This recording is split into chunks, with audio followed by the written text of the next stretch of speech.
Hello, I'm Jeremy Rivera, your unscripted small business podcast host. I'm here with Joe Zeplin, a content creator, a self-styled YouTuber. Let's hear from him. What, who do you think you are, Joe? Hey Jeremy, I'm happy to be here. Who do I think I am? I have claimed the recent title, the corporate guy turned YouTuber. So that's who I am. All I right. went the corporate route for a while and I just jumped to YouTube full time. And so I'm kind of emphasizing that that's possible, and so that's who I am. I feel you. I suffered under the corporate yoke. It wasn't corporate to start. It was a home-owned company with a small owner. They did customer support for website. They did websites for realtors. So I started in the support department. And year 2 of 7, we got bought out by Dominion Enterprises. And they are as bad as their name implies. They thought that 2% annual raises were overly generous and would walk them 3 to 6 months. And by the time you got your raise, inflation had already eaten it. And it Hmm. was just a corporate bureaucratic nightmare world. So I learned SEO and spread my wings and flew away. Where did you come from within the corporate stratosphere or structure or dungeon to reach your new Icarian heights? Yeah, it's cool that you made the jump to do your own thing too, because you can then control what your raises are, which are good and absolutely terrifying. Yes, it's true. It's true. I don't even think about it that way necessarily anymore. I almost feel like there's just so much opportunity just at everybody's fingertips. But I remember thinking, um, how am I going to make it? And the only way I thought that I was going to survive was like I need to find another job. I needed money. I needed another job, and then you have to wait every 2 weeks to get paid by somebody else on that structure. The deposit system, you get kind of reliant on that dole out, but it's a terrible it's inflexible, and you give up so much of your life, and you're told that the medical benefits are fantastic when really you're overpaying always. And then the actual payout for what the benefits are, you're like, okay, this dental plan that we fought so hard to have, I still have to pay out the tooth to get anything done anyways. I could have and then I find out there's cash programs for dental programs. Like, this is cheaper than what I'm paying out, annually for dentistry anyways. So but again, I'm talking more about myself, and I want to hear about you. So you tell me, where did you come from, Joe? Yeah, you talked about whether you make it the dungeon or what you call the corporate jump, right? So I wrote the reason I made the jump is I was doing YouTube on the side for 3 years. Uh, and I worked a really nice corporate job. I'm from Harrisburg, Pennsylvania. I went to school in South Carolina. I've moved to Wisconsin, New York, Florida, Illinois, not Illinois, Spain. Um, I'm out in Utah now, and I was traveling for work. So I got like really cool experience, right? Got to see the world. I did a lot of industrial manufacturing, right? So I was the guy who came into the plan and tried to find a process that could be improved, and then rely on the people and try to kind of revamp that segment of the business.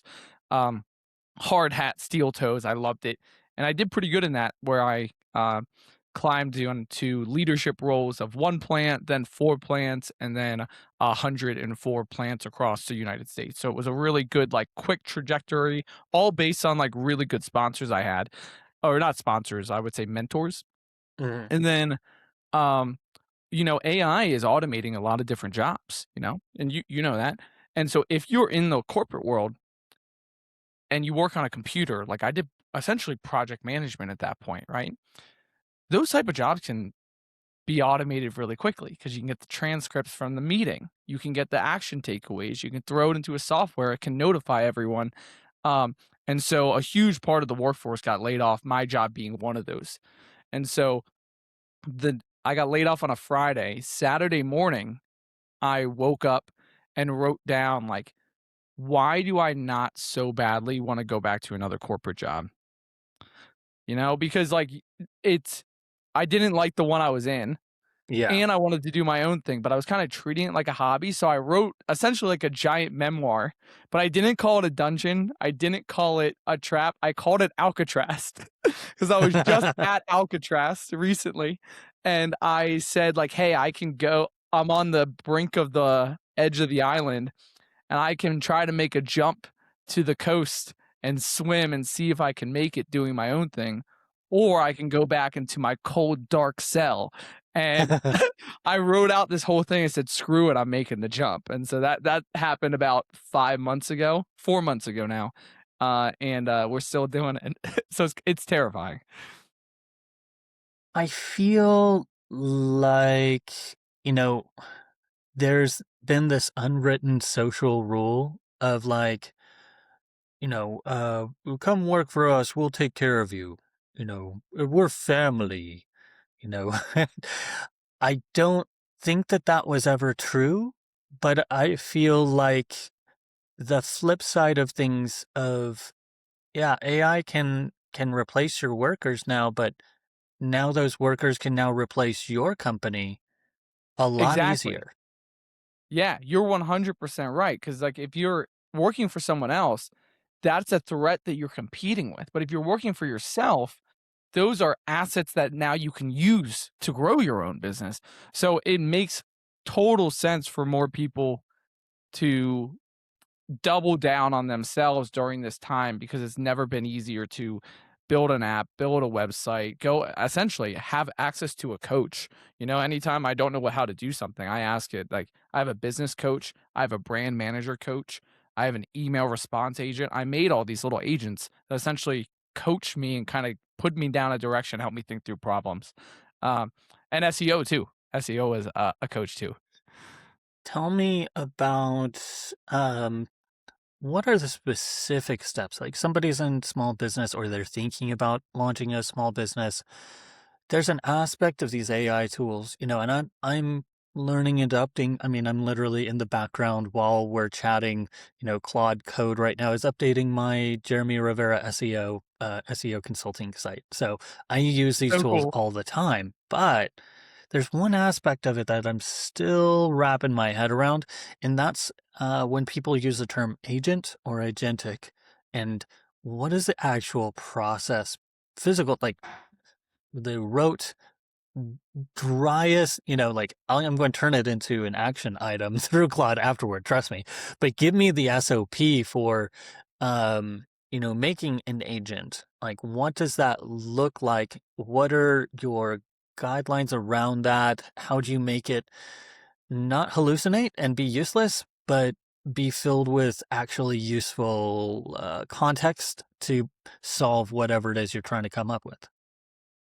Yeah, that's a really good question. And like, there's two in there, right? Like, one is like, where do you start? And then the other one is like, how can you then use these tools to help you along that path? And so that that Saturday morning when I woke up and I wrote out why I was doing it, and I think that's a good place to start. Like, why do you want to do your own thing? Some people might want financial freedom. Some people might want personal life freedom. Some the ego, maybe to make their partner proud, like whatever it is, right? Um, I believe that everyone has a lot of potential when they focus on their passions. And so I wanted to focus on my passions because then if I put in all these crazy hours, it's hours that I would have been doing anyway because I enjoy making YouTube videos, right? So I Mhm. think I tried to figure out the why, and then tried to. Then I said, okay, if I was to make the jump, how much money would I have to bring in every month to sustain my life?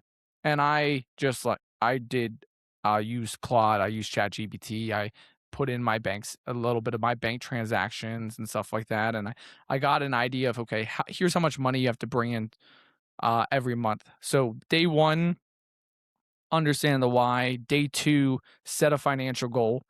Day three, then you have to say, okay, how are you going to achieve that financial goal? And so you either need to sell a product or a service, right? So I would say like design a product. So I made YouTube videos, but I only made YouTube videos for fun. I made them for me.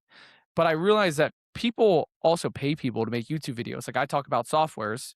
If Yeah. someone makes a software, they want me to talk about their tool. And so I made a little easy media kit where I said, if I make a short form video, it'll be this much, a long form video, this much, a full playlist, this much. And I would obviously only talk about tools that I really enjoyed, right? Um, like we were just talking about Blotato before this. Like Blotato is a good tool, and I trust the development of it.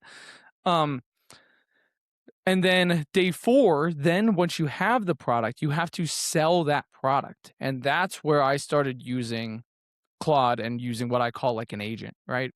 Um, Now, I used it because I know manufacturing. We talked about me being an industrial engineer, but I didn't know how to sell. And so essentially, you need to coach these AIs to first learn as much, at least how I do it. And I'm open to your thoughts too, because I'm trying to learn. But I wanted to coach it to learn as much as it could get about my business. So I added like the links to my websites. I scraped all the information from all my social media platforms. I pulled information about industries that I would like to go into and talk about on YouTube, and I kind of fed it all this information. I also never type to it. I always talk because I tend to ramble, and when you ramble, it gets more context because it's getting more transcripts. And then Interesting. I asked it to essentially interview me. So I said, "Hey, my goal is for you to be my full-time business coach. I really need to double down in sales. Based on what you know, I'd like to make a framework, 10 steps to go achieve this. But I know that you're probably lacking in information. What information do you need from me?" And then it asked me these interviewed questions. And so I'm essentially creating this persona or this knowledge base that first learns a lot about what I do. But what do you do? Like, how do you get it to learn about what you're trying to accomplish and make sure it has all the right information? Because that's the toughest part, because we assume that it knows everything and it doesn't. Not until you give So it to it. So what I've been doing recently, and I know there's a piece that I need to fix and solve on the Claude Code side. For all of my interviews, I opened up Obsidian and added a asked it to connect an MCP to that Obsidian, so that stores locally chat information, storage information, the transcripts, and then created a second piece of that that's like a synopsis and information and context for each of those interviews. So there's 2 files for each interview that I do, so that I can ask it, hey, I need an article that references, 3 or 4 different previous interviews. And I want to make an article about link building and I created I ran a separate task where I asked for it to take my anecdotes as a host when I shout out and when I throw down, when I talk about my history and experiences. I had to extract everything that I had said about myself over those 120 episodes and make a vault in Obsidian to reference my experience. And so that's full of anecdotes, that's full of my voice, that's full of my experiences and insight. So that kind of powers all of the information about me, so it can tap into that as I ask it to, in my voice, pull from this and then reference these 3 different guests and give me an article for my SEO podcast agency. And give me this. Um, it's pretty good now. Mhm. I want to do it over in GitHub, um, because I'm only like I'm not perfect at this. I'm interviewing AI and automation specialists all the time and learning. Okay, it's funny because like when I started with Claude, like I thought I was pretty good at it, but I didn't even understand what I was doing because every time that you put in a normal prompt in the web interface, the temperature, as they call it in the industry, is extremely high because it doesn't know what you're going to ask. But if you What's the save it as temperature? so the temperature means the variability of the response. So you'll notice that you're more prone to hallucination when you're using the web interface version versus the desktop version, because on the web interface version, that dialog box, it's a mathematical call to answer whatever's put in it. but because we're so creative as humans, it could be anything. So it needs a high degree of variability in the answers, and that's what they refer to as temperature, right? In AI terminology. But if you define exactly what it is that you want to do and save it as a skill in Claude, it reduces the temperature as much as possible so that you can almost always get the exact same results if you run that process. Like, so because you'll notice, like, if you run a regular prompt, and it was happening a lot because I would put in, my podcast interview, and I would want, hey, give me a recap of what this article was, and every time it would, or every 60% of the time it worked every time.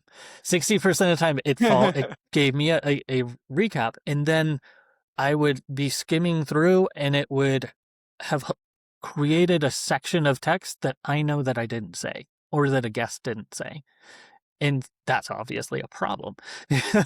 um, but turning it into a skill and then defining, hey, as a strict editor, you're not allowed to do this. You're not allowed to rewrite whole sections. You can only remove, words, ers, ums, interruptions, change spacing, but you're not allowed to remove whole sections.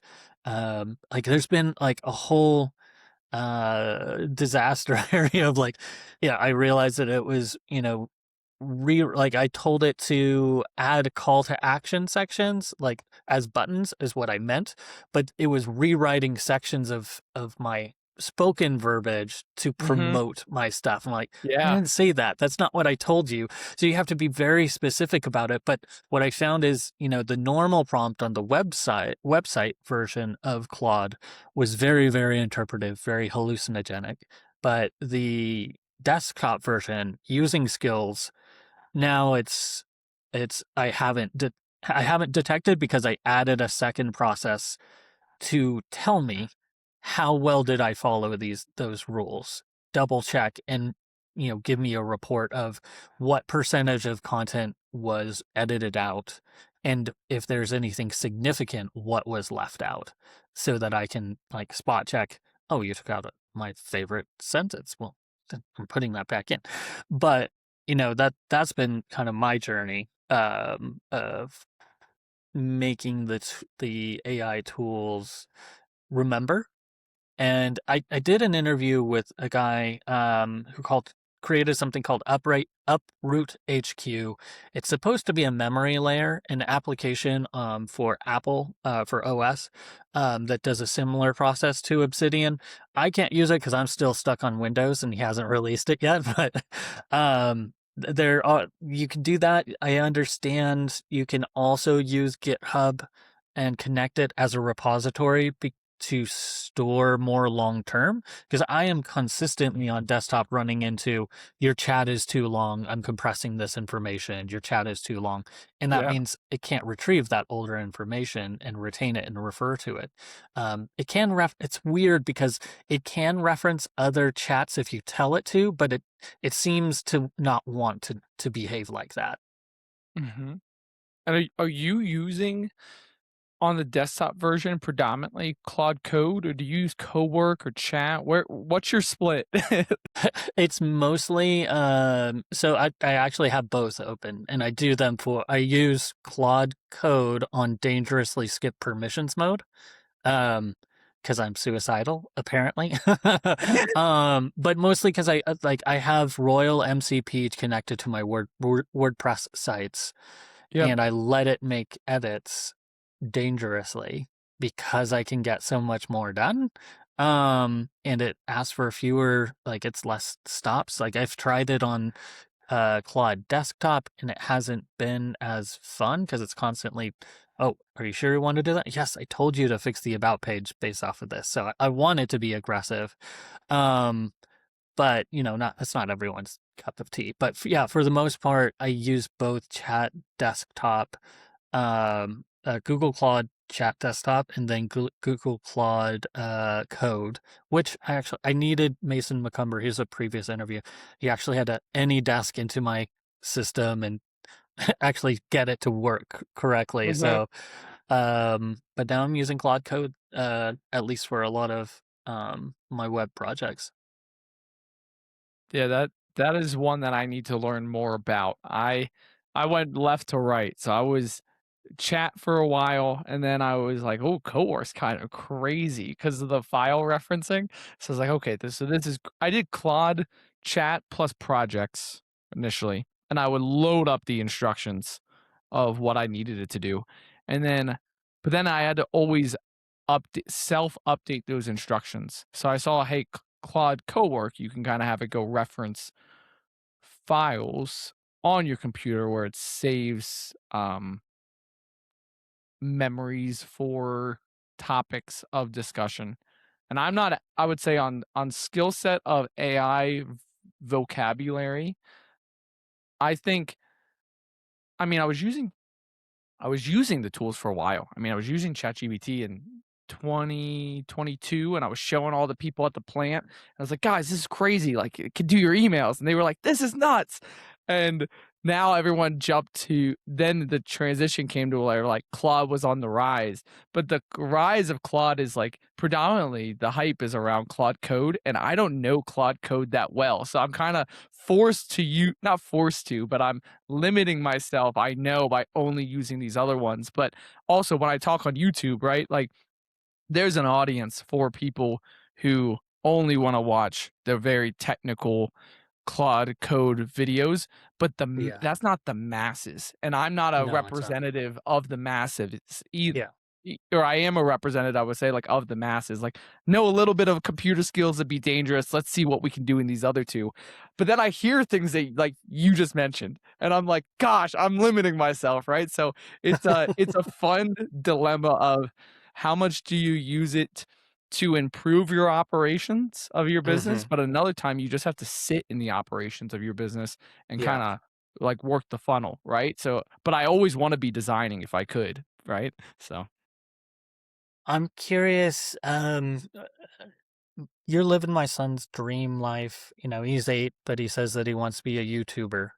I myself, it's funny because I'm constantly doing interviews. I did 4 yesterday, but wow. I cannot recall the last time that I could force myself to sit down and just talk at the screen without Mhm. somebody else like replying. Like, I'm talking to you. Yeah, I'm talking to my computer. You're not actually here, but what is that process like? Like, how do you, if you're creating content, is it just a mental game, or because there's a lot of content that well, actually, he's on a screen break right now. He's not allowed to watch YouTube for the next few months because his behavior went off the rails. But in general, there's kind of this, this YouTuber voice that I've noticed of like, I was in the overworld for 13 days, and here's how I survived, and then I opened the door, and then I went into this next thing, and there's like no breath in between, and there's Mhm. this like YouTuber voice. Do you guys like take a class to learn what the YouTuber voice is? Is it a meme existence? Is it something that as you try to emulate what are successful videos, you end up just picking up this particular cadence, this vocabulary, or this sound where there's there's a whole class of creators that you really couldn't tell the difference between the two different ones, and they're making, especially in the gamer video type genres. I think Mhm. it feels particularly prone to it. But is there a YouTube voice, and is it a choice? That's actually really funny. Um, because you're exactly right. I have the YouTube voice, right? Like if I this is my same setup. I use a better camera. My lights are here. Got the key lights or other lights in the back. And my things would open up with like, I'll show you how to make this digital business card. Boom. Then next line, then next line, then next line, right? And so if I had to ask question where that came from, I think it probably comes from like anything else. There's a lot of different reasons. But for me personally, I initially started making a video on topics that I enjoyed. And well, let's even take it back a step. What type of content do people make? So there's instructional content, there's entertainment content, and there's promotional content. Are you familiar with those like three pillars? Hmm. Yeah. So like for people who don't know who are listening, instruction entertainment is where you are watching something and you're willing to trade your time for something that visually satisfies you. Picture stand-up comedy, movies, Mr. Beast document videos. They are things that you'll watch because they entertain you. That's entertainment, right? You're trading your time for that satisfaction. Then there's promotional content, and promotional content is often used for businesses that already have a product, and that's what you think of general advertising. You think, "Hey, I'm doing a YouTube video next Friday, or I have one coming out next Monday," and I make it an Instagram post saying, "Get excited for the drop that's coming out on Monday." I'm promoting another form of media or another product. Then there's the one that I do, which I find the most value in, which is instructional content. And instructional content is where you're trading your time watching it for something that teaches you. So think of those are your how-to videos, how to make a website, how to make a digital business card, how to use Claude Code.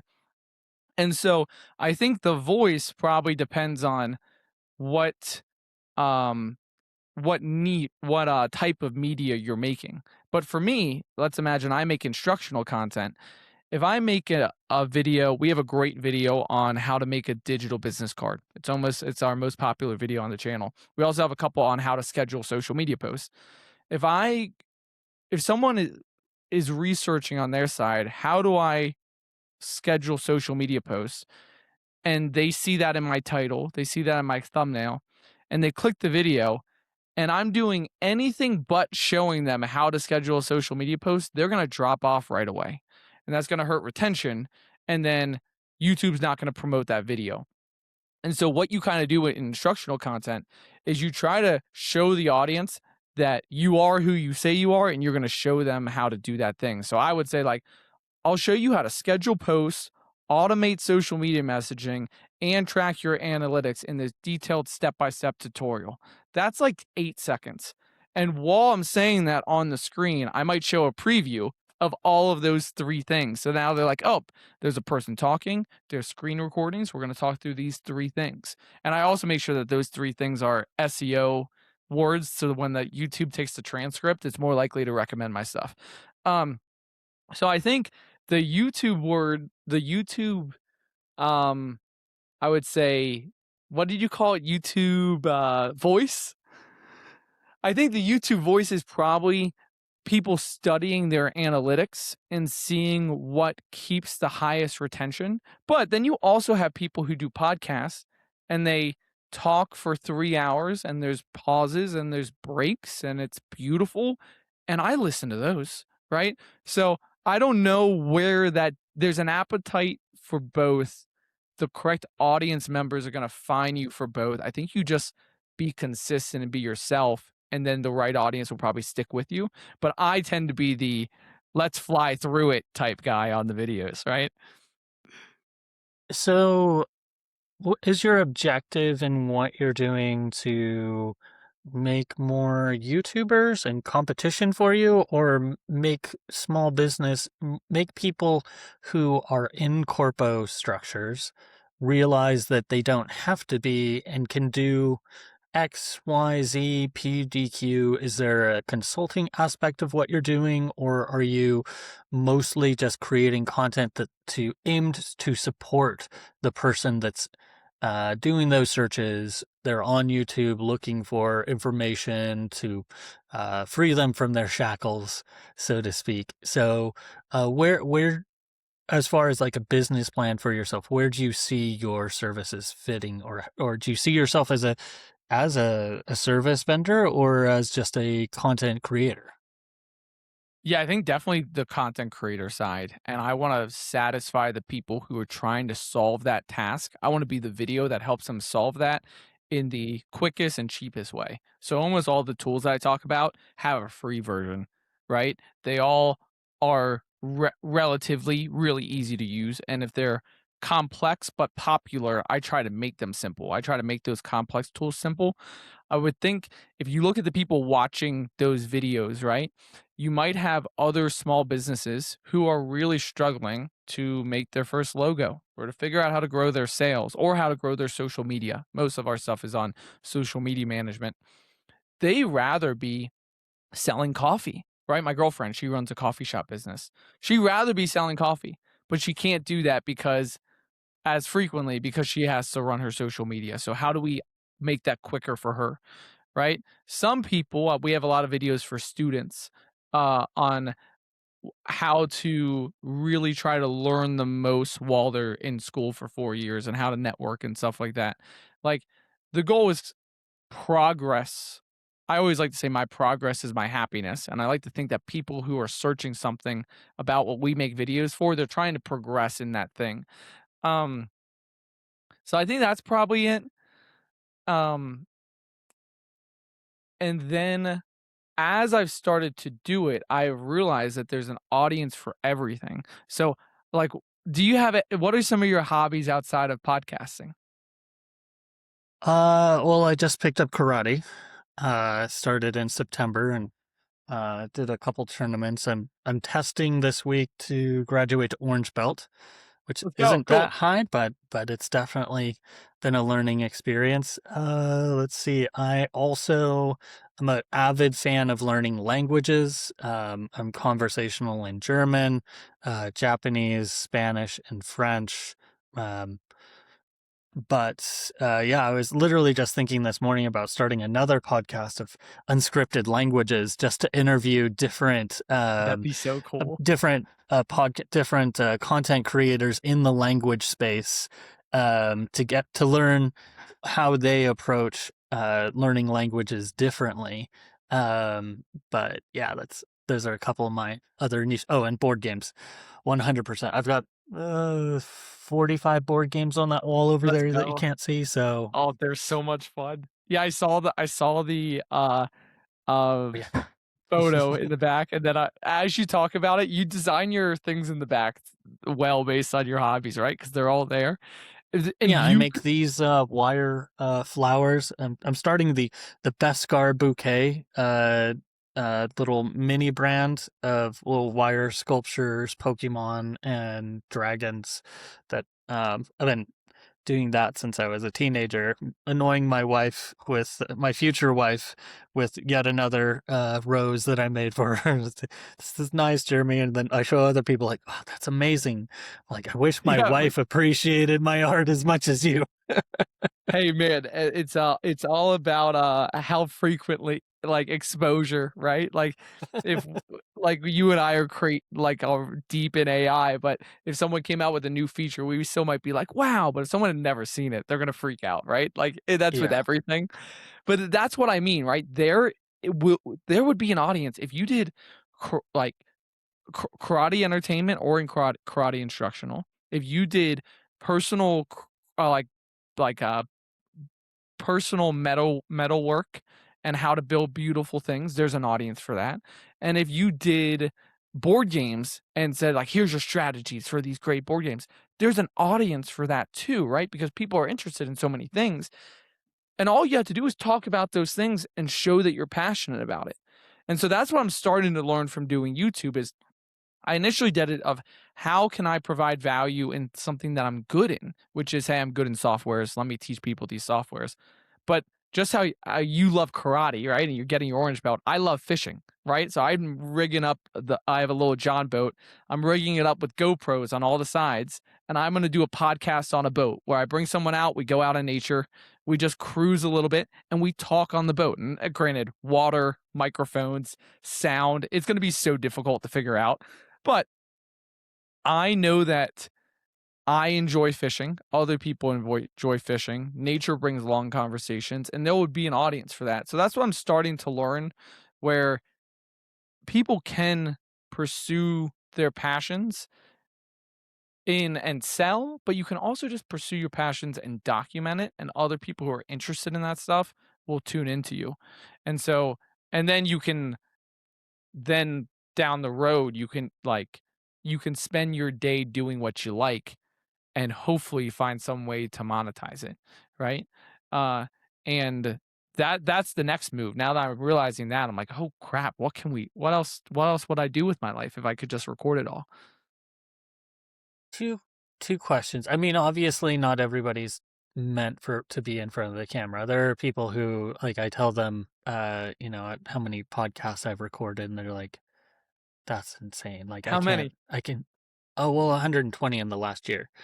Um Let's go.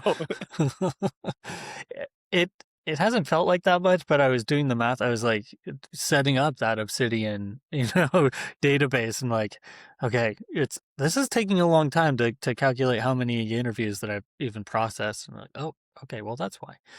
Um, That's awesome. but my question is, on the content creation side, how are you looking to what are the pathways to understand monetization and the platforms that you want to connect for, or is it all just waiting for that payout from YouTube, and or should you consider, also doing TikTok? Are there secondary platforms? Is it, you know, uh, looking for additional monetization strategies, looking for sponsorships.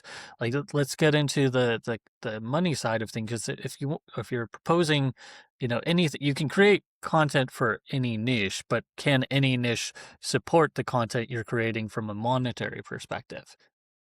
Yeah, that's a great question, and like, unfortunately, I didn't find it out until I was monetized, right? So I knew like, hey, I was gonna create YouTube videos for so long, but you don't, unless you do good research, you don't, it's really hard to figure out what type of revenue you would be able to bring in until you meet those thresholds. So we'll like talk about a couple things. So like how do you monetize different social media platforms? So people make their money like either through what I call AdSense, which is on Google. Google has YouTube AdSense. On YouTube, you have to have 4,000 watch time hours and 1,000 subscribers to monetize. And what that means is when someone clicks on your YouTube video and there's an ad on screen right before the video starts, or maybe there's mid-roll ads where there's an ad in the middle of the video before the uh, while you're going through the topic, an advertiser that you didn't choose to represent paid YouTube maybe, I don't know, 10 cents to get that in front of your face, the viewer's face. YouTube splits that revenue 50% with the creator, 50% goes to YouTube, right?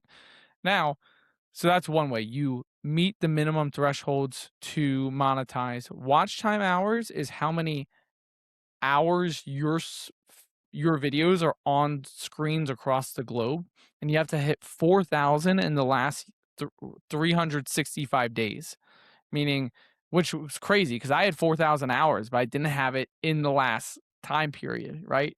So, and then the 1,000 subscribers, you have 1,000 people hit the subscribe button. There's other like lower tier ones with like 500 and 3,000, but I don't know as much about those. When I surpassed it, I made YouTube videos for a little under 2 years before I was monetized. And so then every day you start, maybe you make $4, $2, $9, 20 some dollars, right? Whatever. But if you really put that out, like for me, I've been doing it for 3 years. The YouTube revenue is, I thought, was would be a lot higher. It's minimal, right? It's a couple $100 a month. And so that's not enough to live off of, right? So Right. then you think of what are those other tiers? Well, the second tier is affiliate links. So, for instance, my third video was on Metricool. Metricool is a social media post scheduler. I used it when I was starting my YouTube because it was a free tool, and I posted across. You essentially can post there, and it automatically goes to YouTube, Instagram, TikTok, Facebook, whatever. And I use Metricool and the video, and I talked about Metricool because I was using it. Well, the video had done so well that last year Metricool reached out and said, "Joe, your video did great. can I pay you to make another YouTube video? I wasn't even anticipating this, right? Because I made a video for free about tools that I like. And now those same companies and some competitors of that company are asking me to, well, sorry, that's not an affiliate link, but they're asking me to talk about their tool. So, first one is YouTube AdSense. The ad plays, you get 50% of the revenue. The second one, which I just mentioned, is sponsorships, where you own a niche so well. Like you talk about karate for so long, you talk about SEO, that someone who has a really nice gi for karate or someone who built a really nice software for SEO is willing to pay you to talk about their things. And then the third one is affiliate links, meaning I might put a link to Metricool in my description, and anytime someone clicks that and buys a $10 a month plan, I get, I don't know, $3, right? And those are kind of the makeup of the three different ones. In terms of platforms, I started on YouTube, then I expanded to LinkedIn, then I expanded to Substack. I tried to do all the platforms at the same time, and I realized that's a losing battle because you really have to study your work and study the analytics. And it's really difficult to study how your posts are performing across 6 platforms at the same time. I would take one platform at a time and really try to learn it, then go to the next one. Um, and I think, and then the platforms that I would use are the ones that are linked, that have their own AI model. So like Meta, Meta AI is Facebook and Instagram. YouTube is owned by Google. Google has Google Gemini. I think more people are going to search with AI. So you want to have a Mhm. platform that's linked to where people are searching. So I would do one of those big three, um, YouTube, Facebook, or Instagram. That kind of ties into my next question. It's so my friend Matt Brooks of SEO Tarek says AI is your uh, least informed but most popular customer support representative. So and that dovetails with some research from I think Lily Ray and a couple of other people that came out this week. Mark Williams Cook in the SEO industry, that citations from AI tools for YouTube videos is on the rise, a significant percent. A dip down sometime in December as they were measuring it, but now it's back on the rise.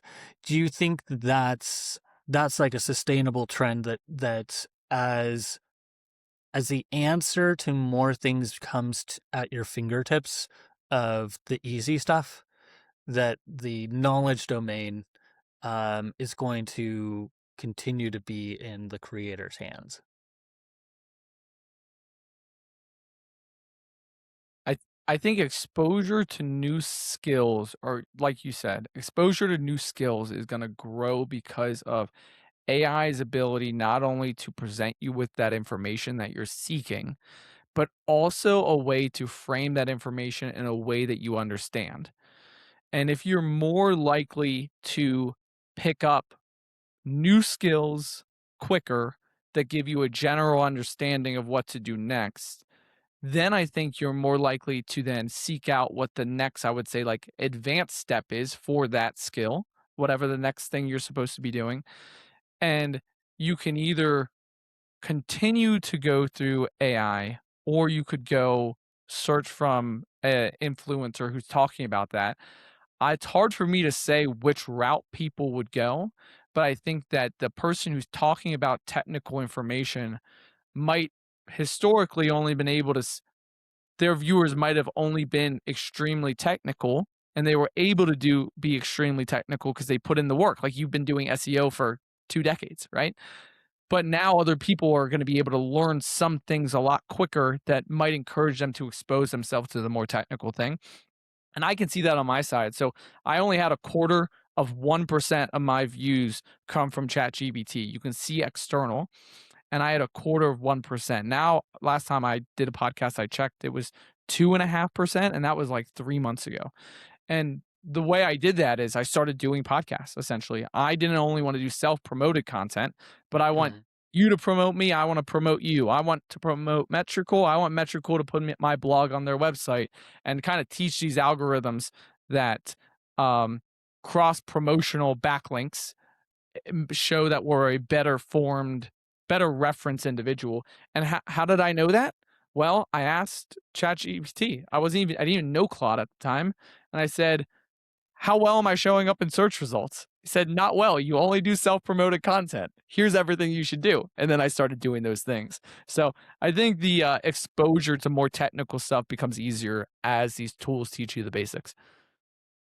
I'm curious about if you've run into hallucination. I was talking to Night Lancaster, he's a lawyer in Nashville, and obviously, there's some pretty famous court cases right now where some lawyers are in 100% trouble for having cooked the books and have it arguing citations based off of cases that don't exist. Um, what's been your run-in with hallucination with these platforms, the error rates, and what I call is the I don't know, the laziness or our willingness as a society to accept a beta test level software societally because the results are so amped. Yeah, so using ChatGPT for the last 4 years, right? I never had anything to compare it to because it's the only one that I use. There was Gemini, there was Claude before. I didn't know about him. I didn't know about Claude until like this year, right? So I don't even know when it like really came out. Uh, but have recognized a couple things. One is I recognize that ChatGPT started this year always asking me if I wanted one more thing. So it would say like I would say, "How do I grow my sales?" It says, "Here's the 5 steps to grow your sales, all the information you need to be successful." Boom, boom, boom, boom, boom. Gives you all your things. And then at the end it says, "But I can show you the one thing that will really grow your sales." And I'm thinking in my head like, "Well, why didn't you tell me that in the first place?" So something in the program was trying to incentivize users to continue to interact with it. So that's one thing that I recognize. And then I also saw that I also experienced that my exposure with ChatGPT versus Claude is ChatGPT does make up a lot of things. Like if you're applying for a job and you're saying, "Hey, help me write a cover letter for this job. Here's my resume." It'll make you sound like the best person ever, but it just makes up stuff, right? Um, like by default, it makes up stuff. Where Claude by default, if it's missing information, it asks you for that information.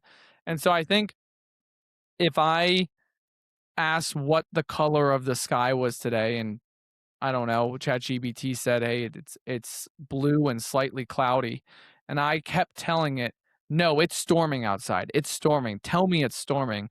They would tell me that like we need Noah's Ark, right? And we need one of it's a positive enforced tool where, Yeah. like where I was using Claude and I was using a framework and I said, "Hey, take me down the 5 steps of my framework." And it genuinely said at one point, it was like, "Hey, you're getting distracted and moving away from what we built. Do you wanna continue to go down this route, or do you wanna get back to what we were building?" And so it kinda course corrected me. And then a couple times I asked to do something, it said like, "I cannot do that." And I was like, "Whoa, it's disagreeing with me now." And I was surprised, but it made me trust the tool more. I don't know what your thoughts are. No, I definitely see the yes man conundrum. I often use the analogy of ChatGPT is like my dad. He'll tell you a great story about Slobodan Milosevic and how the Mongol invasion connected to that 1990s disaster. And it sounds really good. It sounds authoritative, has historical sounding references. But when I used it as the basis for my European history report, I failed because none of it was grounded in actual facts. It was not accurate in any way, shape, or form. It sounded really good and reaffirmed what I thought my suspicions were about it, but no, the Yeah. yes man problem is genuine. Um, so yeah, you have to be aware of the platform, its limitations, and aware of its own faults. Even Claude's not, does I find that Claude often does give pushback, but it can also lie. Like I thought that it had connected to I thought that the web chat interface had also connected to Obsidian, and I thought that they shared it. And so I asked it to do several tasks that I had done in Claude Code of making the same article. And then I'm like, wait, this is not at all, you're making stuff up. Like, this isn't what any of these interviews were actually about. And then I checked and it didn't have the same MCP connection, and it had pretended that it had. So even Whoa. Claude can make mistakes and can make assumptions. It said that, oh, it checked other chats for similar resources to meet the criteria. So it was trying to do what I had asked, but wasn't telling me that it wasn't actually doing what I had asked it to do, how I'd asked it to. So it's weird. Yeah, it's definitely um kind of the state of things, like we have uh you know it's not like data from enterprise. We don't have a true android with consciousness able to like logically apply these answers. But we do have a pretty good math machine. If you think Mhm. of these tools as LLMs and not as quote unquote AI, you usually get a little bit further. And knowing that there's math behind the scenes and layers of math, and knowing that it's a really good parrot. It's not actually speaking English. It's just based off of the resources that we've been given. It can give answers that are closely approximate to what a human might say based off of previous examples, but it's not true knowledge. It's not a true reflection, and it can't have experiences. It can't have anecdotes. It can't learn. It can only be given more knowledge base and like add to that database, but it's not truly experiential how we think about it. And we're seriously limited on bandwidth, context, and if you've ever used Claude for a long period of time, you know that if your chat gets too long, then you lose the originating context. So that's Yeah. where other secondary tools that we were talking about, Copilot, Obsidian, memory layers, Taproot, etc., that can help it stabilize and remember things to do more complicated tasks. But it's still in its infancy, thankfully, and hopefully it's not going to rise up and enslave us all. Yeah, you never know. I mean, it's certainly more powerful than any singular tool that I have had exposure with, uh, but it doesn't mean it doesn't mess up, and what I think more of the tools enable you to identify what you like and what you don't like about it, right? Like if we lived in a farm country where we only ate vegetables and vegetables aren't really sweet, fruit are sweet. And then we randomly had a beautiful apple tree come out and we were eating these bright red apples. They'd be or maybe Granny Smith. We were eating Granny Smith apples, right? We'd be like, "Wow, this is so good. It's juicy, it's whatever." But then if we had another type of apple, bright red apple, Honeycrisp. we'd be like, "Oh, the Granny Smith is just a little sour." It's better because maybe they're bigger, it's quicker or whatever. But you're only able to compare things that are extremely, I think, helpful when there's multiple ones and you can see how they compare against each other.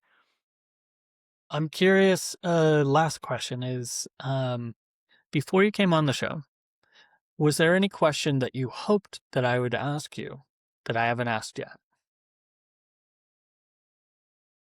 I saw your title and I was truly hoping to learn something crazy about SEO that I should be doing that I'm not. And so it wasn't even like something that I was hoping you'd ask, but I was hoping that I could easily show you that you're probably way more versed in the SEO world than I am. And so I like for instance, I'm familiar with vidIQ for YouTube. Go ahead and look at the Google bar and I put in my topic and I see what it recommends. Do the same thing for YouTube. I use Keyword Surfer where I go through and see what's the volume behind all these words. You reference me, I reference you, we cross promote. But is there any other crazy SEO easy to deploy tip that would help creators like us? Because I know there's got to be things that I'm not doing. Well, I would say this. This interview is going to be about 3,000 to 4,000 words, right? And, we're about 55 minutes worth of content. The reality is that most people who create video content don't end up leveraging and utilizing that content effectively on their own website. So anytime that you're creating content, don't forget that you can publish supplemental resources and alternate blog post versions, especially with Claude now. You can take the transcript from your video and repurpose it. You can turn it into a slide deck. You can turn it into a PDF, a slide deck, an ebook version of that video, and put it behind, an email gate on your website. And then you can drive your email subscription base and drive up a newsletter. The more you can turn that video content into a handful of articles, and then the more, then you get the topical value of building that resource on your site in text format. Go in and add some additional stuff, pull content from other interviews, add your own unique takes. Claude generates PNGs now, so turn your quotes into quote graphics to drop into it. You should be able to create, at least 4 or 5 different content pieces from a half-hour piece of video or audio content, and that's part of it. And the other part is understanding, you know, getting rankings in Google for topical content is harder these days, but if you also have a YouTube video, it's supplemental to it. And if you have a home base to drive those visitors to do more, to give them further research, Google will start rewarding you with additional traffic, and it's how you decide to monetize that is its own game, because you're used to the algorithm on YouTube deciding winners and losers and who's going to randomly be shown your stuff. There's a similar process on the other side, on the SEO side, on search engine rankings. Google is deciding who is the most, authoritative as well as the most useful. And it's not not everyone wants to see a YouTube video. A lot of people do prefer that for the tutorial training, but there are other people who would prefer just an SOP or a talktorial or a picture-based, so you could turn your long form video content into topical content on the site you control. And I use this metaphor twice this week in 2 different interviews, but it's the Kraken. And if you're creating a brand, Google, the more signals you can put out that your brand is a real entity, it doesn't matter if it's, if you call your brand Monkey Monkey Momo, that's great. But if you establish, a Facebook page for Monkey Monkey Momo, a YouTube channel for Monkey Monkey Momo, you get on Quora and a few other places, and you start getting mentions of other professionals. Oh, I ran across so-and-so from Monkey Monkey Moro, Momo. I already forgot my brand. Keep your brand tight. Monkey Monkey Momo. And so it's like reaching out into these different channels to pull them back, but your website has to convert. It has to have a reason. Like if as a business, you want to think of it as the beak that's cracking those tasty mollusks to get at the meat. Mhm. And so you need a conversion engine. You need a soft and a hard. So your soft one is you just want their name and their email. And you want to give them every excuse in the world to give you their name and their email. So that's downloadables, that's PDFs, that's slideshows, that's more detailed YouTube videos, that's tutorials, editorials, glossaries, etc. But just behind that email gate, and so have a class of content that's more quality, try to capture that email, but also have that hard sell. Whatever it is that you're doing, have the hard sell, but have them next to each other. And let's see. The last one, the one on the right, should be in a darker, brighter color. The one on the left is a softer color because you want to bias them and so push to do the more valuable thing, but give them the wimpy out. So Yeah, anytime that's that you have a cool. CTA, have 2, and one's like, because it won't occur to them, oh, I have an option. Well, they do have a third option. Keep scrolling. You want them that not to occur to them. Oh, there's a CTA. Is this good? Okay, yeah, I'll sign up for his SEO through podcasting. Or I don't need that, but hey, this is pretty good. So you want those, and you also want as you're publishing this content, stop in the middle and have like a call to action of like a downloadable element, something, a PDF associated with that topically. Um, that's going to get you a ways down the road. And last but not least is if you're building if you're publishing content on the regular basis, make sure to go back and create useful categorization for your content. Like if all of my podcasts fall either in social media, SEO, small business owner.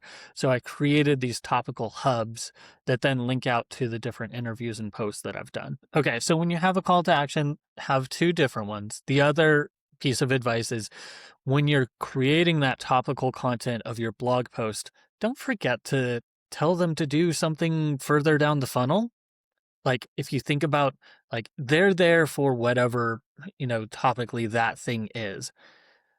You need to have like a medium, like a soft call out of like a related resource that you made that's attached that you can get their email and get them further down the funnel.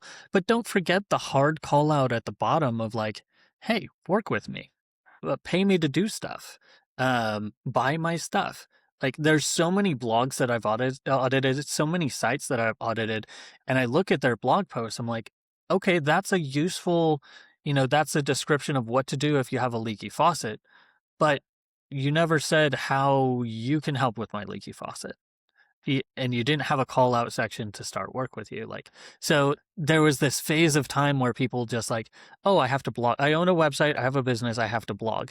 And that just led to like creation of all of this class of fluffy content that never led down the funnel to like proving what it is that you do or saying anything genuinely valuable. Um, the final piece of advice is copy the text off of your homepage, paste it into a blank text document, and ask yourself, based off of this, can I actually tell what I do? What is my unique selling proposition? What would you say you do here?